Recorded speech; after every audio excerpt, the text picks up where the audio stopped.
Hi people, I'm Ralph, and my story is extremely strange. Sometimes I even think that I was abducted by aliens. I don't refer to probing or other medical experiments, of course. Well, you definitely need to listen to my story first. Only then you'll understand what I'm talking about. It all started when I noticed that I wasn't able to remember the events of a previous day. Well, similar things happened to me earlier, especially with a sleep deprivation. When I don't get enough sleep, my head's buzzing and I can't think straight. But never before have I completely forgot the event of a whole day, not once. There was a point A, the moment of getting out of bed when I hit the nightstand with a little finger, and point B, the next day's morning, and nothing more. At first I was a bit frustrated, but then I kind of remembered that there was actually nothing special. Just a usual day. I went to college, had a fight with friends, came back home and played computer games till late at night. That's why I comforted myself with the thought that it must have been just a very nondescript day. Can you recall your past Thursday in detail if the events weren't important? I don't think so. Actually, my memory was pretty neat. In college, I'm one of the best 30 students of my age for sure. And I just love both mathematics and logic. And no one in my family has problems with memory. Dad is an accountant. He is supposed to memorize a lot of numbers at work, and Mom is fond of embroidery and therefore is pretty sharp too. Once I tried to count the number of threads in one of her works and lost track very soon, but Mom somehow manages to remember everything. That's why I got so confused when I realized that I had memory problems. Once my mom and I were flipping through a family album, she loves recounting all those happy memories, and suddenly I realized that something wasn't right. We've been looking through the album dozens of times before, but at the time, I was 100% sure that my parents and I had never been to Paris and had not taken pictures in front of the Eiffel Tower. I carefully asked my mom who were those people in the photo. Mom laughed and said that I have changed a lot since I was 10, but I surely didn't change that much. And then I fell into a stupor, because I clearly remembered when I was 10, I stayed with my grandmother in her village during the whole fall and even fell into a well there. The villagers pulled me out, of course, but I've got a star-shaped scar on my knee. Well, I told Mom about that and showed the scar. I hoped that Mom would laugh again and say that she was just joking and the photo was actually made in a studio. You certainly remember that there are some studios where they can take pictures of you with various picturesque backgrounds. But Mom wasn't actually joking.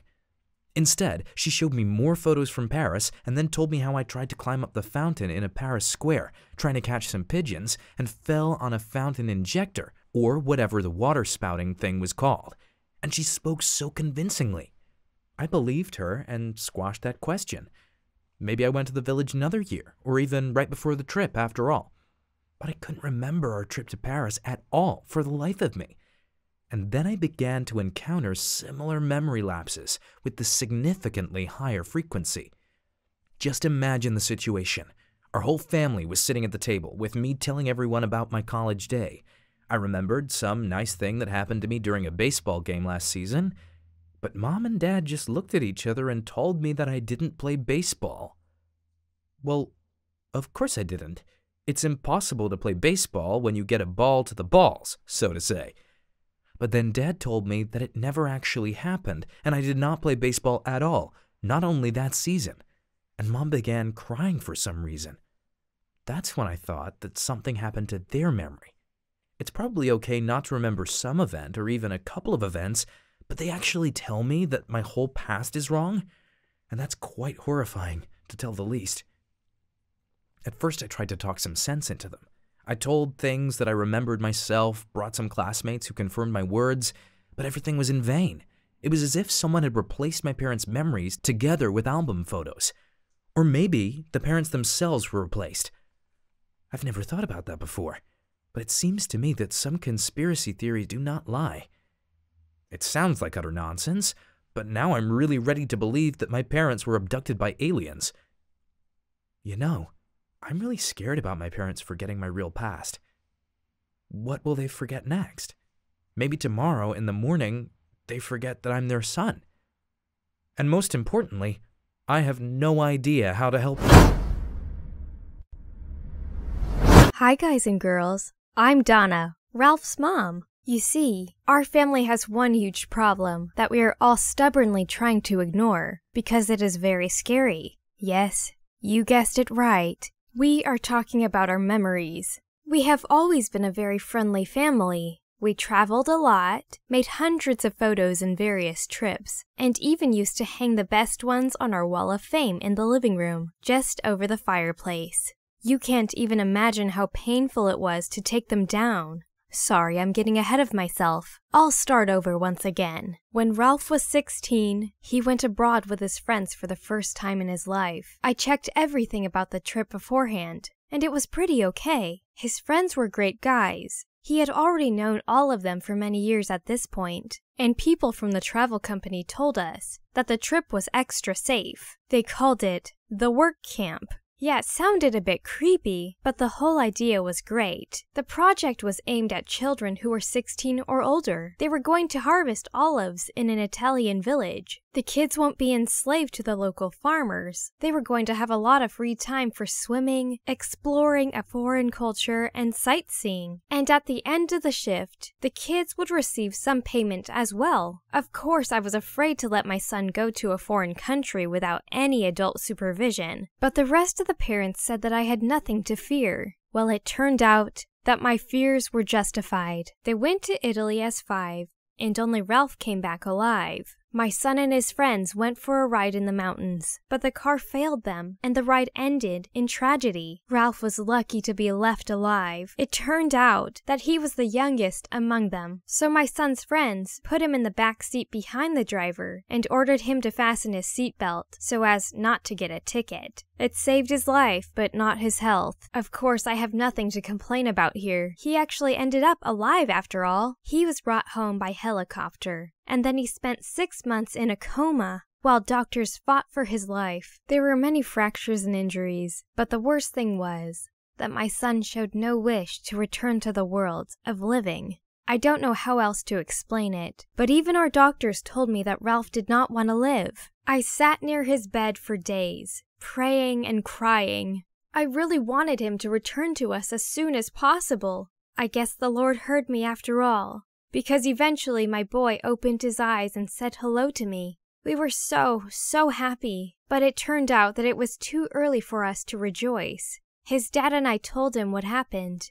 The 3 of us mourned his friends together, and then the doctors started working at getting my son home. The very next morning, after all the procedures and tests, we brought him home, but then he spent his first night at home and forgot everything. We were stunned to find out that Ralph erased from his memory not only his stay in the hospital, but all the events that came before the coma, and even his friends. When I carefully asked my son if he wanted to visit Matthew's grave, Matthew was his best friend. Ralph said that he had no acquaintances with such a name. To be honest, my husband and I were confused. Never before had we encountered anything like that, and so we failed to react correctly. We had to tell him right away that he was mistaken. The psychology books we read later recommended doing this, but we got confused and didn't tell him that he was wrong.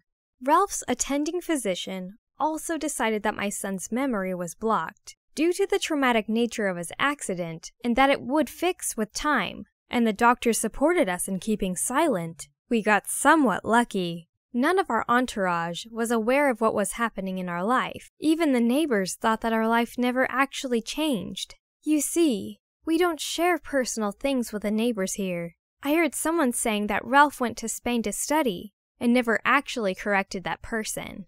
The teachers in college knew everything, but never told anything to our son. People from the dean's office once asked him whether he was all right. Ralph answered that everything was okay, and that's it. And as for the local students, my son actually had no close friends amongst them. So when my son came back from the coma, he just got his life back as if nothing ever happened. We hoped that everything would fix over time, but it only got worse. Ralph never remembered the accident and his dead friends. Even worse, he started forgetting other things, and it seemed to me that he forgot them according to some kind of pattern. We went to the therapist with him. Ralph had some common teenage problems, and I thought it would be a great opportunity to take care of 2 evils at once.